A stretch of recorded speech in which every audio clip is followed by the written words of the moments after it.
નમસ્કાર મિત્રો, જય જિનેન્દ્ર। આત્મા જ્યારે પોતાને શરીર માને છે ત્યારે સંસાર શરૂ થાય છે, અને જ્યારે આત્મા પોતાને આત્મા તરીકે ઓળખે છે ત્યારે મોક્ષની શરૂઆત થાય છે।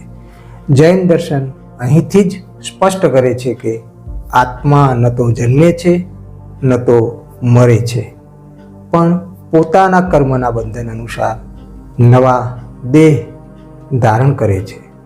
જન્મ કોઈ ઈશ્વરની કૃપા નથી, કોઈ ગ્રહની ચાલ પણ નથી, પણ ભૂતકાળના ભાવોનો આ એક પાક છે।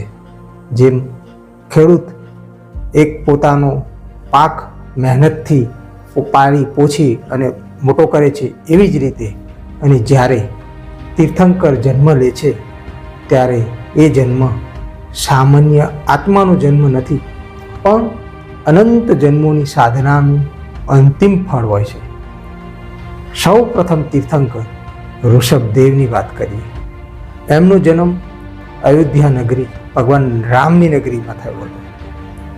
જૈન શાસ્ત્રો કહે છે કે ઋષભદેવ એમના જન્મ પહેલાં જે માનવ જીવન હતું એ અણધડ હતું, કોઈ સમાજ વ્યવસ્થા નહોતી મિત્રો।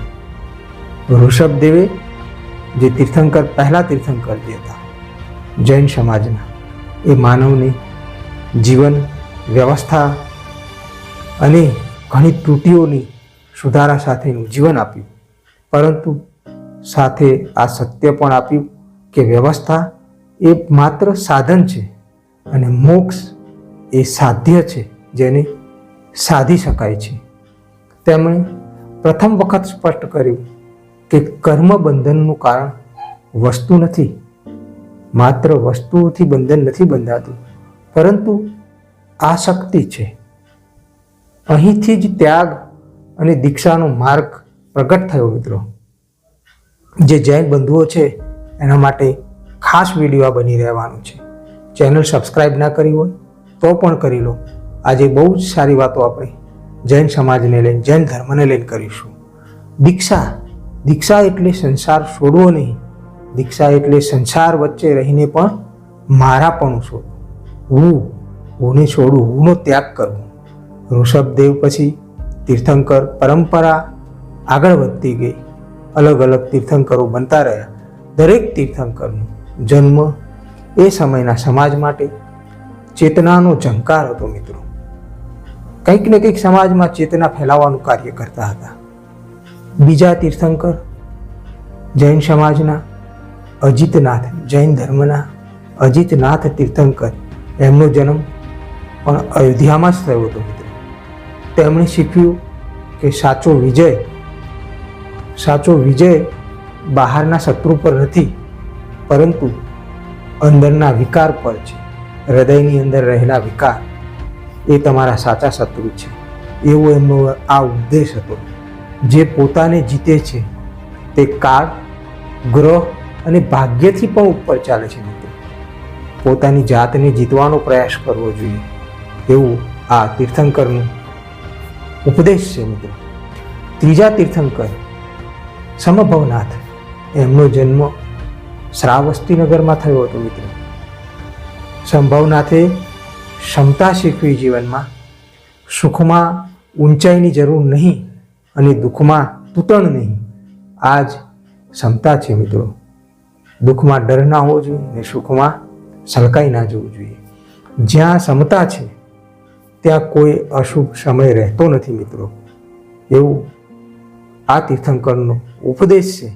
સમય આગળ વધે છે અને સમાજ વિકસે છે, પણ કર્મનું બંધન એ જ રીતે ચાલે છે, રોકાયા વિના। 23મા તીર્થંકર જે થયા જૈન ધર્મમાં, એ પ્રભુ પાર્શ્વનાથનો જન્મ મિત્રો વારાણસી, ત્યારનું કાશી કહેવાતું, ત્યાં થયો હતો। તેમના સમયમાં ભૌતિક સંગ્રહખોરી વધી જતા એમને 4 મહાવ્રત આપ્યા હતા। પાર્શ્વનાથે જે 4 મહાવ્રત આપ્યા, અને ખાસ કરીને અપરિગ્રહ પર ભાર ખાસ મૂક્યો એમને, કેમ કે દરેક સમાજમાં સમય પ્રમાણે વિચારાધીન જરૂરિયાતો પ્રમાણે ચેન્જીસ ખૂબ જ જરૂરી હોય છે મિત્રો. અને આ સમાજમાં આ કાર્ય બહુ જ પાર્શ્વનાથ તીર્થંકરે એક હદ સુધી, કારણ કે જ્યાં સંચય ત્યાં મોહ હોય, અને જ્યાં મોહ ત્યાં કર્મ ધન બને છે. આ એમનો ઉપદેશ હતો. અંતે આવે છે આ અવસરપીણ કાળના છેલ્લા તીર્થંકર, એટલે કે મહાવીર સ્વામી, જેને આજે આપણે જન્મની વાત કરીએ તો વૈશાલી જે કહેવામાં આવે છે, એ વૈશાલી નજીક કુંડલપુરમાં થયો હતો. પોતે રાજમહેલમાં જન્મ લઈને પણ તેમણે સંસારનો મિત્રો ત્યાગ કર્યો હતો. અને આ નાનો ત્યાગ નહોતો, ખૂબ જ મોટો ત્યાગ હતો. જેટલા સાધુ સંતો થયા, એમાં જેને પોતાના સંસારનો ત્યાગ કર્યો એ લોકો આજે ઇતિહાસ છે. અને આજે એને આપણે બધા ફોલો કરીએ છીએ. 30 વર્ષની વયે મિત્રો, 30 વર્ષની વયે દીક્ષા અને 12 વર્ષની કઠોર તપસ્યા, અને અંતે કેવળ જ્ઞાન.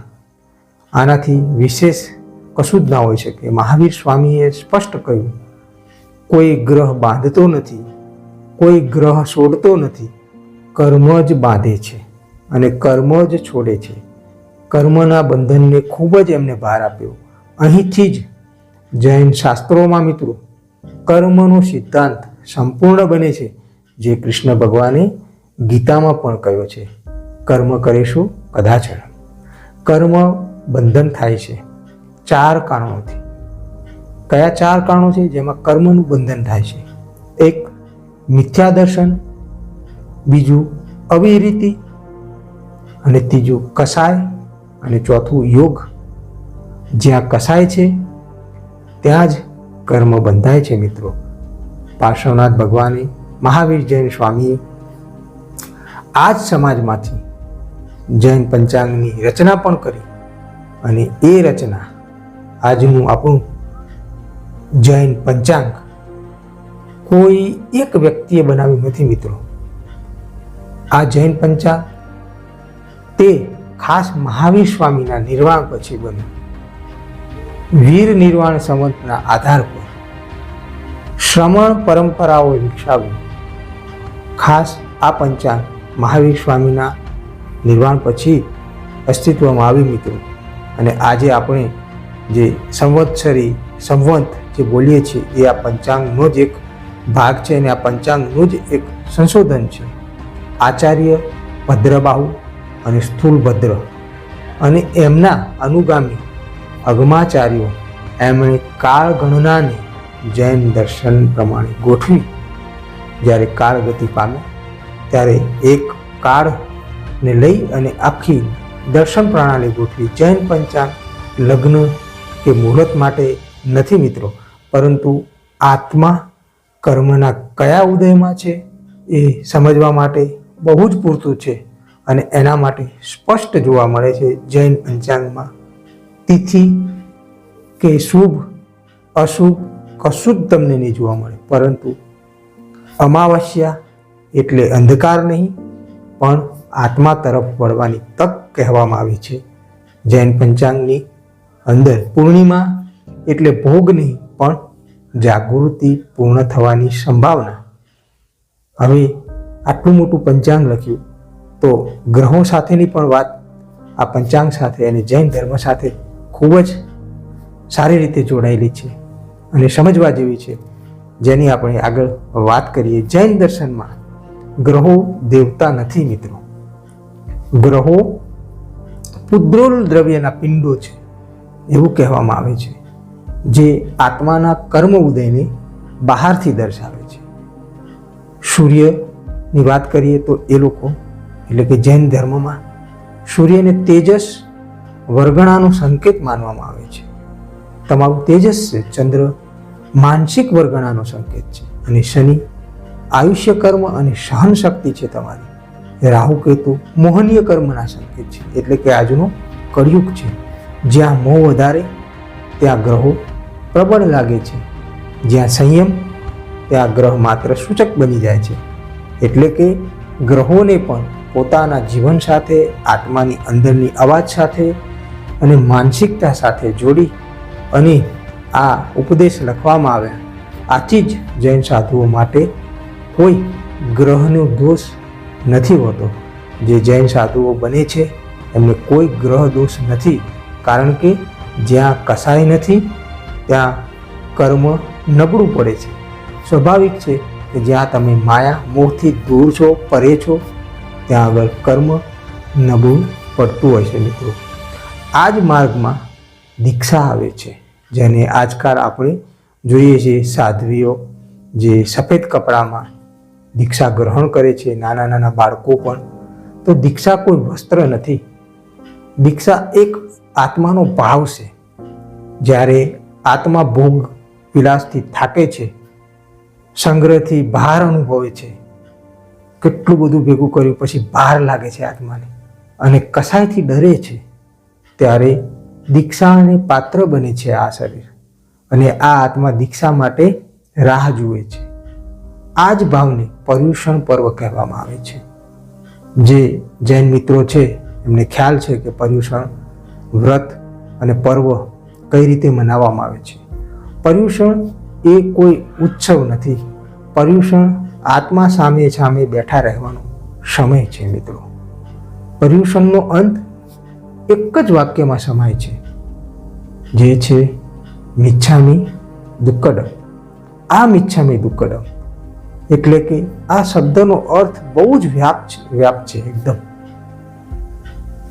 મેં જાણતા કે અજાણતા કોઈ જીવને દુઃખ આપ્યું હોય તો તે વ્યર્થ જાઓ, આવું આ શબ્દોનો મર્મ નીકળે છે. એટલે કે આ શબ્દ જેટલો નાનો છે એનાથી વિશાળ કઈ ઘણો મોટો છે. આ ક્ષણમાં અહંકાર તૂટે છે. આ શબ્દમાં અહંકાર નથી, અને કર્મ તમારા જે છે એ ઢીલા પડે છે, ખરાબ કર્મો ઢીલા પડે છે. જૈન દર્શન અંતે એક જ વાત કહે છે કે કાળ તને બાંધતો નથી, ગ્રહ તને બાંધતો નથી, જન્મ પણ તને બાંધતું નથી, પર તું પોતે જ પોતાના ભાવથી બંધાય છે અને એ જ ભાવથી મુક્ત થાય છે. તીર્થંકરોનો જન્મ આ વાત સાબિત કરવા માટે થયો હતો કે માનવ જીવનમાં રહીને પણ, માનવ જીવન સાથે જીવીને પણ આત્મા સંપૂર્ણ મુક્ત થઈ શકે છે. એ આ તીર્થંકરોના મુખ્ય ઉપદેશ છે.